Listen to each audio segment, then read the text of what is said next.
Recognizing the House Leader of the third party. Thank you, Madam Chair, and thank you to the member from Penticton for giving me an opportunity to ask a few questions. And in fact, it gives me an opportunity to, I think, segue nicely from what the member was talking about. The reality is that $1 billion fund is catch-up, not grow-out money. And I think that that's really important to point out, is that it has been long recognized that there is an infrastructure deficit in this province and indeed in this country, that municipalities and their funding formula, and I raised this with the minister in the supplemental budget estimates, has not been sufficient. Municipalities have been saying it's not been sufficient, and the provincial government has been moving at glacial pace, along with the UBCM. But I think, you know, it's been pretty clear that the UBCM has been looking for a quicker pace than what has been taken. The first conversation that I remember having about this was when I was on local government back in 2011, I believe. So, you know, more than a decade now that we've been talking about a new fiscal relationship. The thing is the province is just not delivering it. Definitely the $1 billion that has been split between the communities is a positive, for sure. That money is going to be exactly what municipalities need, but not one time. Those municipalities need it on an ongoing basis. And now what has happened is that the minister's colleague or colleagues have made a more challenging situation for municipal governments by basically taking all single-family properties and upzoning them, allowing much higher density on it. That requires more water, more roads.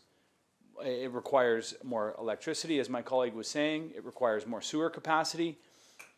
And then as well, it's going to require more money from the Ministers of Education, the Minister of Health, because the reality is that all of the services that the provincial and municipal governments provide are going to be, there's going to be pressure on all of those services.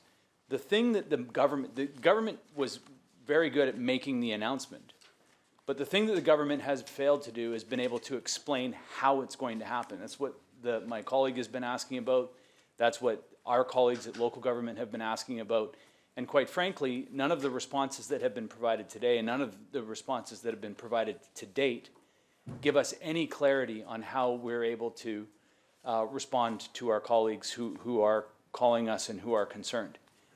None of the responses are going to be able to assuage the concerns that the constituents in our ridings have about the potential impact on the form and character of their neighborhoods, which that discussion has been part of the challenge. There's no doubt about it. But part of the increased challenge that now the government has created, and the inability for the Minister of Municipal Affairs to respond to these basic questions about what kind of impact is going to be, is that it's not giving us and giving our colleagues and giving our communities and neighborhoods any confidence that the government has actually thought through the impacts and the implications of the decision, the policy decision that's been made.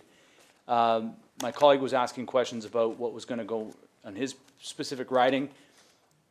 How is this policy that has been announced going to be applied to the Islands Trust?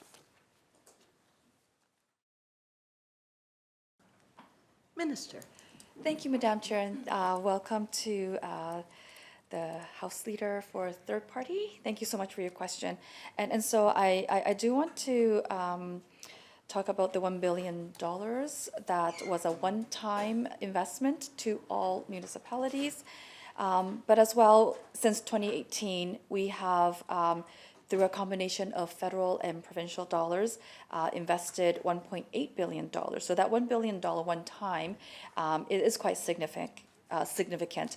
As well, we have made announcements using our surplus to invest in community infrastructures, critical infrastructures, with $450 million. And so these are just some of the examples of the investments that we've made into local governments. And core infrastructural needs, we continue to work very closely listening to local governments on how we can be partners. I really appreciate the questions on housing. However, that would best maybe directed to the Minister of Housing. we continue to support local governments in conversations on issues that are their priority, and this would be one of them, but we work in collaboration with housing, and housing is the lead for that question. Thank you. Member.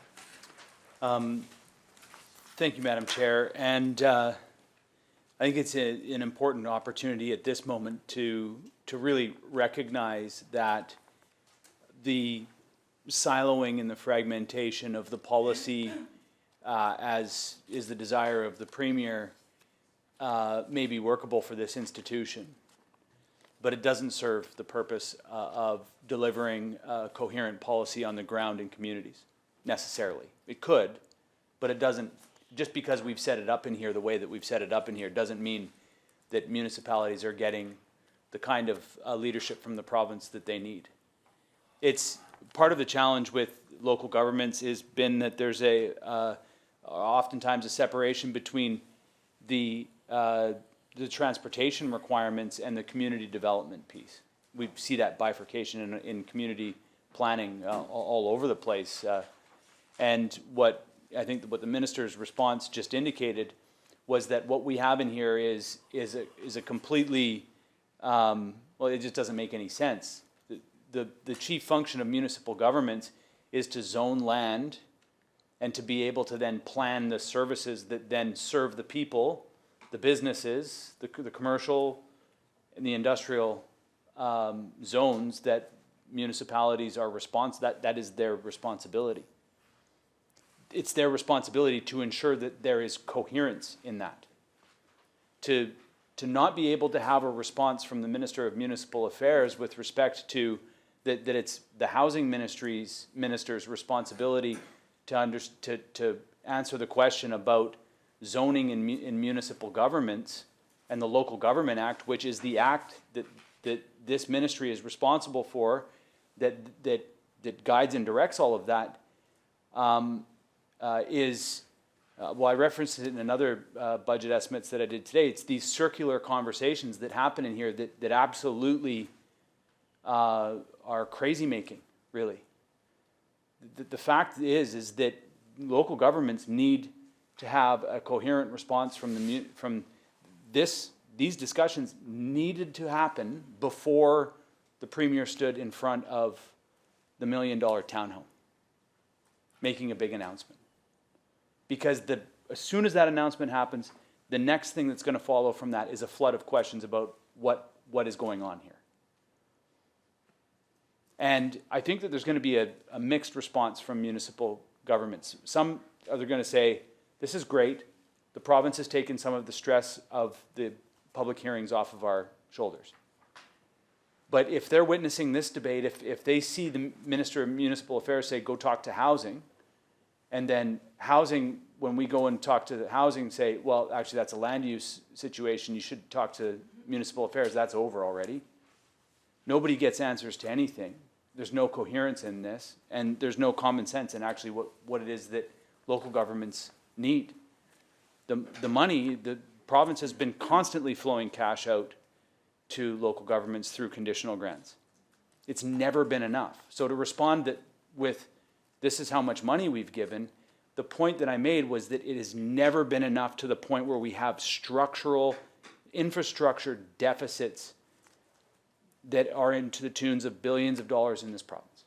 And every elected official, if they weren't aware of it in November, are aware of it now, as they try to figure out how they're going to deal with the situation. The minister didn't respond to my fundamental question: do these new rules that have been announced with respect to zoning, not housing, zoning, which is the responsibility in the Local Government Act, do those new rules impact the island's trust, and if so, how?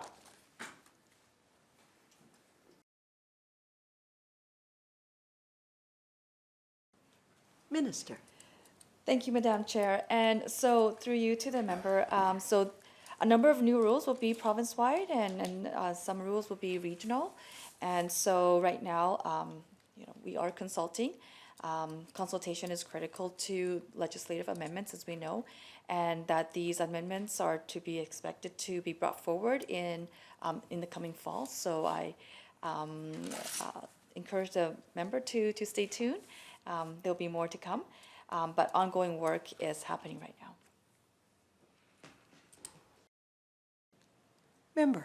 Yeah, thank you. And I know that we have got, thank you for the response, sorry. We had a previously scheduled meeting, and now we've got maybe a future scheduled meeting to discuss this. But I just wanted to ask, just with respect to improvement districts, because I continue to receive letters and I continue to have to ask about improvement districts. And I think we'll have more of a conversation about this. I know the Minister of Public Safety and Solicitor General was on Salt Spring and heard from the fire department, but also I think police and others just with respect to communications. But the fire service and the water services, and part of the reason why I think it's important to get the clarity on whether or not the Islands Trust is involved in the new policy piece is because finding servicing for Gulf Island communities is challenging enough, never mind the added challenge of the water improvement district and the fire improvement districts and the way that they're funded and the relationships that they have with the local government in place, which is the regional district, the local capital regional district. So I'm just wondering if the ministry has done any technical work, or if there's any different approach that can be taken if a community chooses to maintain the improvement district that they have, but that the money that has been made available that the minister's been talking about in providing support for communities is not accessible to communities that are served by improvement districts. Has there been any thought to how perhaps we can support those services so that they're not deteriorating and that there's this inequity that exists between communities?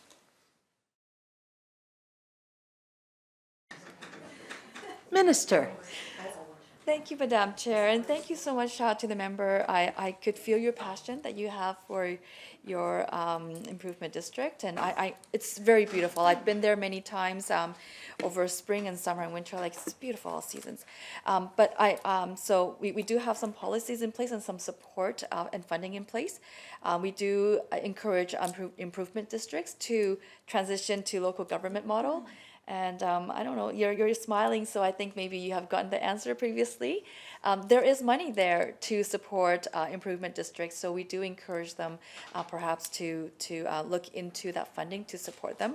But in addition, asset management is critical to making sure that their infrastructure assets are being looked after and planned and has that longitudinal lifespan. And that they have a plan for placement and growth. So we can have more conversations on that. I promise you we will have that meeting. Thank you.